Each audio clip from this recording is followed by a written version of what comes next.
Hello everyone, welcome back to my YouTube channel. So ಇದು ನನ್ನ birthday log ಹಿಂದಿನ ದಿನ ಆಗಿರುತ್ತೆ. ಸೊ ನಮ್ಮ ಅಜ್ಜಿ ಎಲ್ಲ ಅಡುಗೆ ಎಲ್ಲ ಪ್ರಿಪೇರ್ ಮಾಡ್ತಾಯಿದ್ರು, ಅಂದರೆ ಸ್ನ್ಯಾಕ್ಸ್ ಪ್ರಿಪೇರ್ ಮಾಡ್ತಾಯಿದ್ರು. ನಿಪ್ಪಟ್ಟು, ಖಾರ ಮತ್ತು ರವೆ ಉಂಡೆ ಎಲ್ಲ ಮಾಡ್ತಾಯಿದ್ರು. ಸೊ ಅವ್ರನ್ನೆಲ್ಲ ನೋಡ್ಕೊಂಡ್ಬಿಟ್ಟು ನಾನು ರೂಮ್ಗೆ ಹೋದೆ. ನನ್ನ ಮಗಳು ಮಾತು ಕೇಳ್ರಿ, ನಮ್ಮ ಮನೆಯವರು ಹಾಗೆ ಹೊರಗಡೆ ಟ್ರಿಪ್ ಹೋಗಿ ಬರೋಣ, ಒಂದು ಟ್ರಿಪ್ ಅಂತ ಕರೆದ್ರು. ಸೊ ಸರಿ ಸಿಟಿ ರೌಂಡ್ಸ್ ಹಾಕ್ಕೊಂಬರೋಣ ಅಂಥೇಳಿ ನಾನು ನಮ್ಮ ಮನೆಯವರು ಹಾಗೆ ಹೋದ್ವಿ. ನೋಡಿ 12 ಗಂಟೆಗೆ ನಮ್ಮ ಮನೆಯವ್ರು ಹೋದರು. ಸೊ ಎದ್ದು 12 ಗಂಟೆ ಆಗಿಲ್ಲ ಅನಿಸುತ್ತೆ, ಇನ್ನು 11:27. ವೆಯ್ಟ್ ಮಾಡ್ತಾಯಿದ್ದೀವಿ. ನನ್ನ ತಂಗಿ ಕೂಡ ಬಂದಿದ್ದಾಳೆ.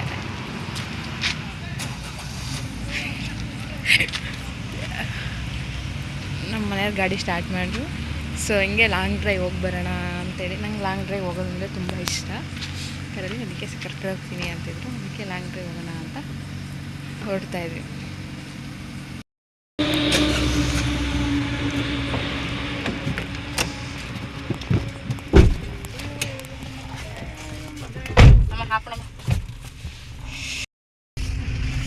ನಾವು ಹಂಗೆ ಒಂದು ಲಾಂಗ್ ಡ್ರೈವ್ ಹೋಗೋಣ ಅಂತೇಳಿ ಹೊರಟಿದ್ವಿ. ನನ್ನ ತಂಗಿ ಬಂದಿದ್ದಾಳೆ. ಹಾಯ್.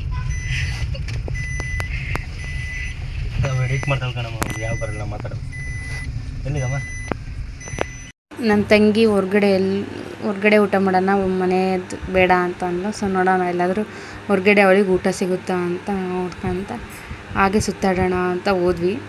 ಫಸ್ಟು ಚಿಲ್ಕೆರೆ ಗೇಟಲ್ಲಿ ನೋಡೋಣ ಅಂದ್ಬಿಟ್ಟು ಗೇಟ್ ಹತ್ರ ಹೋದ್ವಿ. ಸೊ ಗೇಟ್ಗೆ ಹೋಗ್ತಾ ಇದೆ, ಅಲ್ಲಿ 2-3 ಕಡೆ ಸಿಗುತ್ತೆ ನೋಡೋಣ ಅಂತ ಅಲ್ಲಿ ಹೋದ್ವಿ.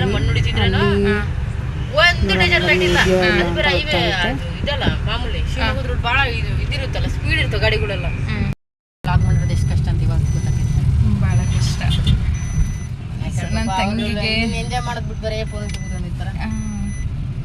ನನ್ನ ತಂಗಿಗೆ ಊಟ ಹುಡುಕಂತ ಹೋಗ್ತಾ ಇದ್ದೀವಿ, ಯಾಕಂದರೆ ಊಟ ಆಗಲೇ ಖಾಲಿ ಆಗಿತ್ತು ಅವಳು ಬಂದಾಗ. ಸೊ ಎಲ್ಲಾದರೂ ಇದೆಯಾ ಸಿಗ್ತದ ಅಂತ ಹುಡುಕ್ತಾ ಇದ್ದೀವಿ. ಎಲ್ಲೂ ಸಿಗ್ತಿಲ್ಲ. 2 ಕಡೆ ನೋಡಿದ್ವಿ. ಈಗ ನೆಕ್ಸ್ಟ್ ಮೇನ್ ಸರ್ಕಲಲ್ಲಿ ಒಂದು ಬಾಕಿ ಐತೆ, ಅಲ್ಲಿಗೆ ಒಂದು ಹೋಗಿ ಅಲ್ಲಿ ನೋಡಬೇಕು ಸಿಗುತ್ತಾ ಇಲ್ಲ ಅಂತ ಹೇಳಿ.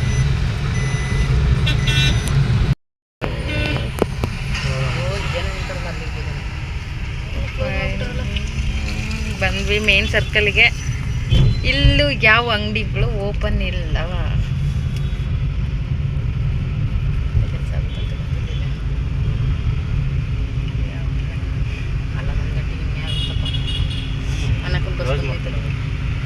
ಇದೇ ಬಸ್ಗೆಲ್ಲ ಹೋಗ್ತಿದ್ದವಳು.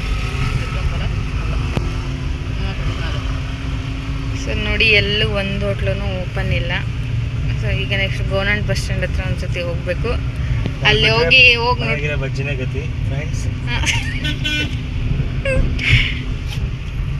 ಪಾಪ ನಮ್ಮ ಮನೆಯವ್ರು ತಾಳ್ಮೆಯಿಂದ ಹುಡುಕ್ತಿದ್ದಾರೆ ಹೋಟ್ಲುಗಳನ್ನ.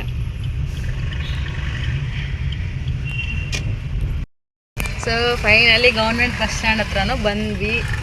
ಬಟ್ ಇಲ್ಲೂ ಯಾವ ಒಂದು ಹೋಟ್ಲು ಓಪನ್ ಇಲ್ಲ ಅಂತ ಅನ್ನಂಗಿಲ್ಲ. ಇಲ್ಲಿ ಓಪನ್ ಇದೆ, ಇಲ್ಲೈತೆ ನೋಡಿ, ಇಲ್ಲಿ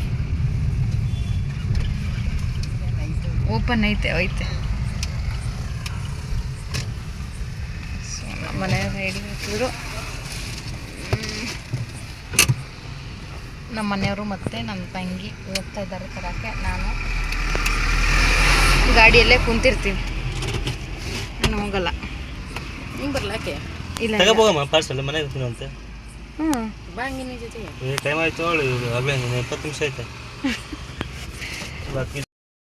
ಸೊ ಗಾಯ್ಸ್ ಇಲ್ಲಿ ಕರ್ಕೊಂಬಂದು ಹಾಕ್ಬಿಟ್ಟು ನನಗೆ ಕೂರಿಸಿ ಇಬ್ಬರು ಹೋಗಿದ್ದಾರೆ. ಅಲ್ಲಿ ಇನ್ನೂ ಎಷ್ಟು ಜೊತೆಗೆ ಬರ್ತಾರೋ ಗೊತ್ತಿಲ್ಲ. ಅಲ್ಲಿವರೆಗೂ ವೆಯ್ಟ್ ಮಾಡಬೇಕು. ಇನ್ನೂ 12 ಗಂಟೆ ಆಗಿಲ್ಲ, 11:39.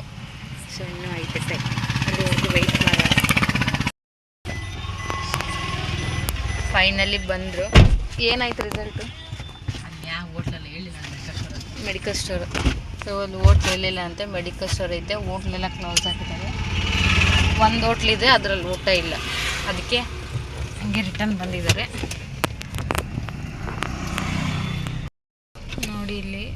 ಬೆಳಗ್ಗೆ ಹೊತ್ತು ಕಾಲಿಡಕ್ಕೂ ಜಾಗ ಇರಲ್ಲ, ರಾತ್ರಿ ಹೊತ್ತು ಯಾರು ಸಿಗಲ್ಲ ಅಂತ ಅಂತ ಪರಿಸ್ಥಿತಿಯಲ್ಲಿದೆ. ಸೊ ಎಲ್ಲ ನಿಶಬ್ದವಾಗಿದೆ.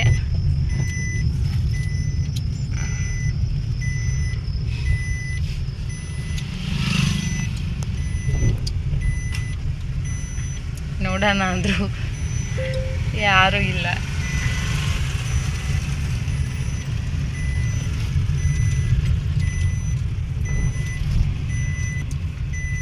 ಗೇಟ್ ಹತ್ರ ಒಂದ್ಸರಿ ನೋಡೋಣ.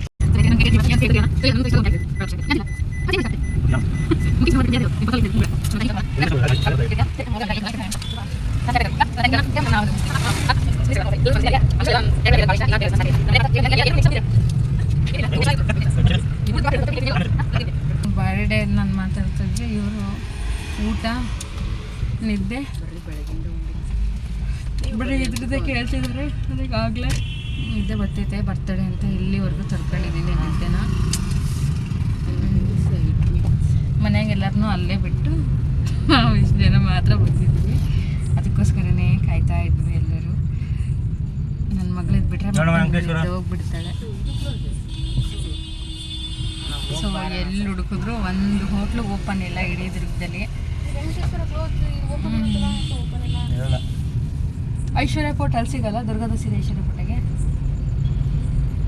ಸ್ನಾಕ್ಸ್ ಪಾಕ್ ಸಿಗ್ತಾವೆ ಅಷ್ಟು. 12 ಗಂಟೆನ ಕ್ಲೋಸ್ ಮಾಡ್ತಾರೆ ಇವಾಗ. ಅವ್ರು ಮನೆ ಪನಿಗೆ ಹೋಗೋದು ಬೇಡ, ನಮ್ಮ ಕೆಲಸ ಮಾಡ್ತಾರೋ ಹೋಗ್ಲಿ ಬಿಡು. ನಾನೇನು ಅವ್ರು ನಡ್ಕೊಂಡಿಲ್ಲ, ಅವ್ರದ್ದು ನಮ್ಮಂಗೆ ಜೀವನ ಅಲ್ಲ. ನೋಡಿ ಗೈಸ್, ನೈಟಲ್ಲಿ ತಿರ್ತಾ ಇದ್ದೀವಿ, ಅದು ಭಾಳ ಇಷ್ಟ ನನಗೆ, ಸುತ್ತಾಡೋದು.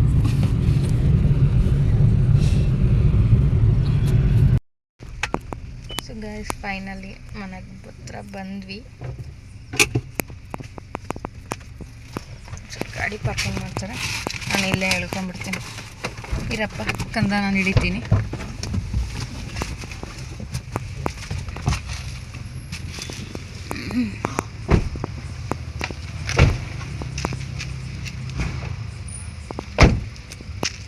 ಇಲ್ಲಿ ಆಟ ಅಡ್ಡಾಗ್ಬಿಟ್ಟಿದ್ದಾರೆ ನಮ್ಮ ಮನೆಯವ್ರದ್ದು. ದಿನ ಇದೊಂದು ಪೇಚಟ ಹಿಂದಕ್ಕೆ ಸರಿಸಿ ಮುಂದಕ್ಕೆ ಬಿಟ್ಟು ಮತ್ತೆ ಗಾಡಿನ ಪಾರ್ಕಿಂಗ್ ಮಾಡೋದು. ಗಾಡಿ ಪಾರ್ಕಿಂಗ್ ಮಾಡಿದ್ರು, ಅದಕ್ಕೆ ಇವತ್ತು ನಿದ್ದೆ ಬಂದುಬಿಟ್ಟೈತೆ. ಬೆಳಿಗ್ಗೆ ಎದ್ದು ಮತ್ತೆ ಆಫೀಸ್ ಬೇರೆ ಹೋಗೋದು.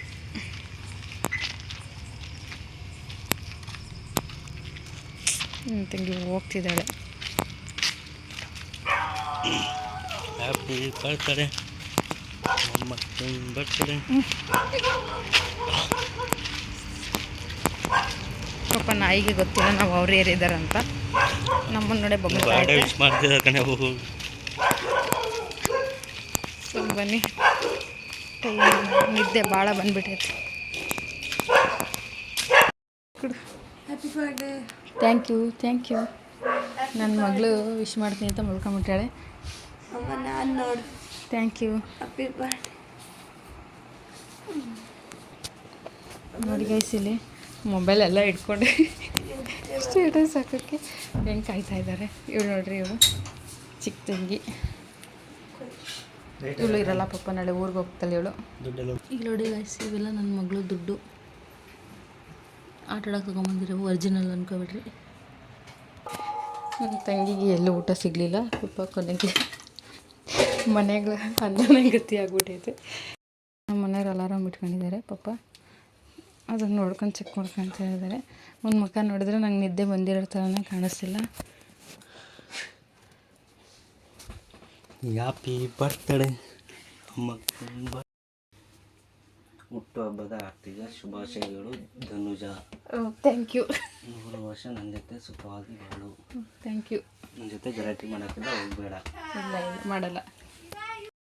ಸೊ ನಮ್ಮ ಮನೆಯವರು ಅಲಾರಾಮ್ ಹುಡ್ಕೊಂತ ಐತೆ.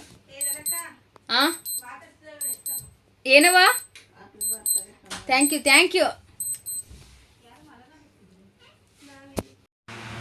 Good morning guys. ನಾನು ಬೆಳಿಗ್ಗೆ 7:30ಗೆ ಎದ್ಬಿಟ್ಟು ದೇವ್ರಿಗೊಂದು ನಮಸ್ಕಾರ ಮಾಡಿಬಿಟ್ಟು ತಿಂಡಿ ಏನು ಮಾಡಿದ್ದಾರೆ ಸ್ಪೆಷಲ್ ಅಂತ ನೋಡೋಕೆ ಬಂದೆ. ಸೊ ಟೊಮಟೊ ಬಾತ್ಸ್ ಮಾಡಿದರು, ಖುಷಿ ಆಯಿತು. ಬರ್ಡೇ ಸ್ಪೆಷಲ್ ಟೊಮಟೊ ಬಾತ್ ಮಾಡಿದ್ದಾರೆ. ನಮ್ಮಮ್ಮ ಬಂದು ದುಡ್ಡು ಕೊಟ್ಟರು ಬರ್ಡೇಗೆ ಅಂತ, ಏನಾದ್ರು ತಗೋ ಅಂತ ಹೇಳಿ. ಸೊ ನಮ್ಮಮ್ಮ ವಿಶ್ ಮಾಡಿದ್ರು, ನೈಟೇ ವಿಶ್ ಮಾಡ್ತಿದ್ರು. ಪಾಪ ಅಪ್ಪಾಜಿ ಬಂದಿರಲಿಲ್ಲ, ಲೇಟ್ ಆಯ್ತು ಅಂತ ಮಲ್ಕೊಂಡಿದ್ರು. ಸೊ ನಾನು ನಮ್ಮ ಮನೆಯವರು ಶನಿವಾರ ಆಗಿರೋದ್ರಿಂದ ನನ್ನ ಬರ್ಡೇ ಶನಿವಾರನೇ ಬಂದಿದೆ, ದೇವಸ್ಥಾನಕ್ಕೆ ಹೋಗಿ ಬರೋಣ ಅಂಥೇಳಿ ರೆಡಿ ಆಗಿದ್ವಿ. ನಮ್ಮ ಮನೆಯವರು ಬೇಗನೆ ರೆಡಿ ಆದರು, ಇಬ್ಬರು ದೇವಸ್ಥಾನಕ್ಕೆ ಹೊರಟ್ವಿ. ಸೊ ತುಂಬ ಖುಷಿ ಆಗ್ತಾ ಇದೆ. ತುಂಬ ಜನ ವಿಶ್ ಮಾಡಿದರು, ರಾತ್ರಿಯೇ ನನ್ನ ಸಿಸ್ಟರ್ಸ್ ಎಲ್ಲ ವಿಶ್ ಮಾಡಿದರು. ತುಂಬ ಖುಷಿ ಆಯಿತು. ಹಾಗೆ ಅದೇ ಖುಷಿಯಲ್ಲಿ ದೇವ್ರ ದರ್ಶನ ಮಾಡ್ಕೊಂಬಂದಿರೋಣ ಇವತ್ತು. ನನಗೆ ಶನಿವಾರ ಬರ್ಡೇ ಬಂದರೆ ತುಂಬ ಖುಷಿಯಾಗಿದೆ. ಫೈನಲಿ ದೇವ್ರ ದರ್ಶನ ಮಾಡಿಕೊಂಡು ಆಫೀಸ್ಗೆ ಟೈಮ್ ಆಗಿತ್ತು ಅಂತ ಹೇಳಿ ಡೈರೆಕ್ಟಾಗಿ ನಾನು ನಮ್ಮ ಮನೆಯವರು ಆಫೀಸ್ಗೆ ಬಂದ್ಬಿಟ್ವಿ. ಪಾಪ ನಮ್ಮ ಮನೆಯವರು ತುಂಬ ಸುಸ್ತಾಗಿದ್ದರು. ಸೊ ನಾನು ಮಲ್ಕೊಡ್ಲಿ, ಅವರು ಸ್ವಲ್ಪ ಹೊತ್ತು ನನ್ನ ಕೆಲಸ ನಾನು ಮುಗಿಸ್ಕೊಳ್ಳೋಣ ಅಂಥೇಳಿ ಹಾಗೆ ಒಂದು ವೀಡಿಯೋ ಕ್ಲಿಪ್ ತೊಗೊಂಡೆ. ಸೊ ನನ್ನ ಬರ್ಡೇ ನೆಕ್ಸ್ಟ್ ವೀಡಿಯೋ ಪಾರ್ಟ್ 2 ಅಲ್ಲಿ ಬರುತ್ತೆ. ಇಲ್ಲಿವರೆಗೂ ಕೀಪ್ ವಾಚಿಂಗ್. Thank you.